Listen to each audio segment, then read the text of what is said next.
Good day to you. This sermon recap is for Reformation Sunday, preached at University Lutheran October 28th, 2012. Reformation Sunday is one of the festivals that we have in the Lutheran Church. It commemorates Martin Luther, the nailing of the 95 Theses in the church at the church door at Wittenberg on All Hallows Eve. And so the Sunday that precedes that every year is Reformation Sunday for us. The Sunday that follows that event follows All Saints, and so that Sunday is dedicated to All Saints Sunday. So we get the same text. We can stay in Mark as a matter of lectionary, but we can also use the texts that are for Reformation, which is a text from Jeremiah, which is a text from Romans, which is a text from the Gospel of John, the 8th chapter. Then Jesus said to the Jews who had believed in him, "If you continue in my word, you are truly my disciples, and you know the truth, and the truth will make you free."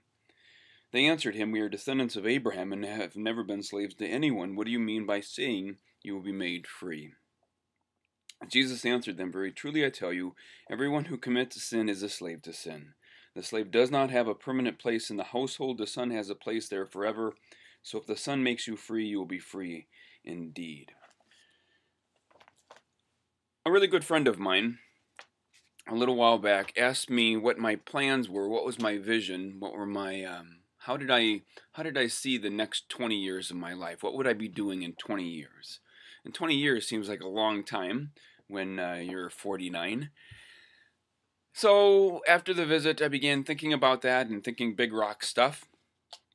And so I played with that idea yesterday morning that what would life be like 20 years from October 28th, 2012. I will be 69, not 70. I will be 69. My little granddaughter, who just turned 8 months, will be as many of the college gals who sit in our pews, in our chairs, who sat before me yesterday morning, so that I see Adela as these young ladies that were before me. That 20 years, we can't imagine what technology will be like in 5 years, let alone 20 years. But one of my students who is fascinated by the Mars rover and space, we've been talking, and certainly some experts say that we will have humans landing on Mars by 20 years.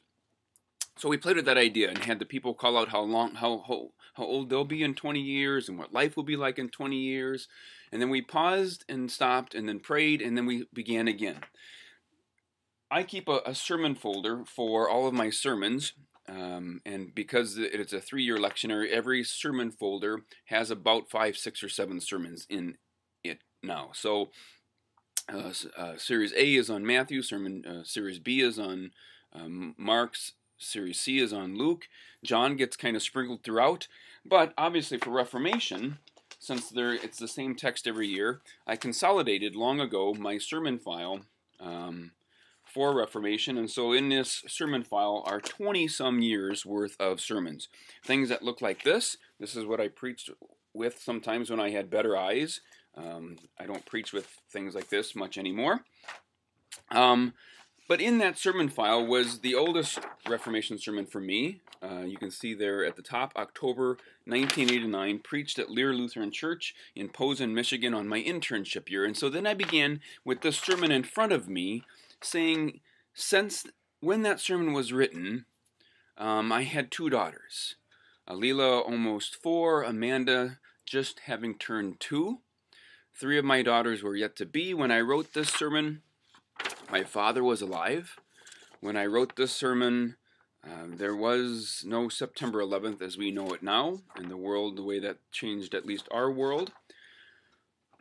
So all of that, thinking 20 years ahead, looking 20 years back, having the people call out how old they were in 1989 or 20 years ago, and all the things that have happened in their life since that sermon, since 20 years, all of that simply to say on Reformation that our continual need of being set free. and the set free, and that can mean lots of things. I suspect our Wednesday morning group got tangled up in all the things that being set free might mean, and Jesus specifies at least to say that if you sin, you're a slave to sin, and that you need to be set free from sin.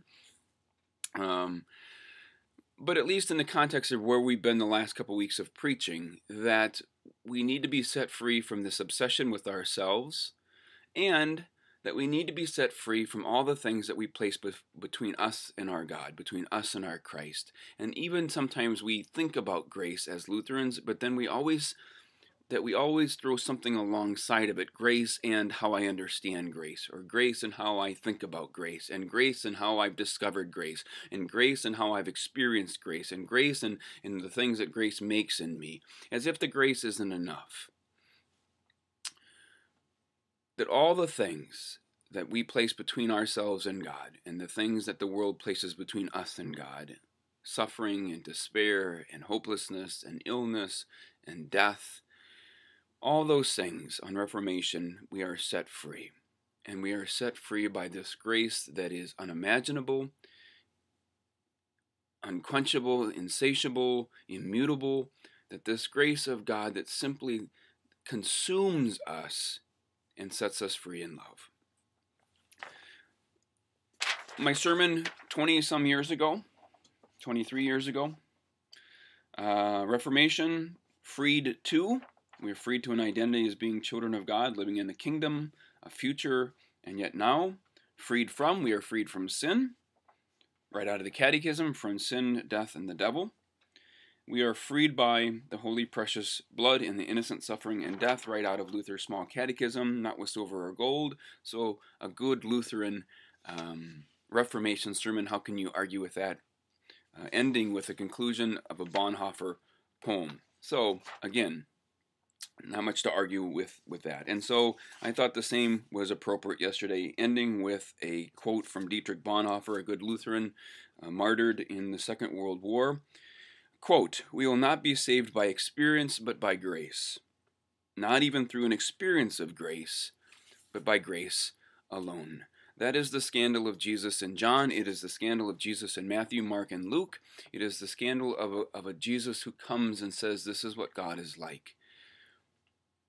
We are saved by grace alone. It is still the most profound faith-stopping and starting, earth-shattering concept of all time. That this Jesus is who he said he was, and that this Jesus loves us the way he shows us that he loves us. Grace and peace to you in all things. Be well.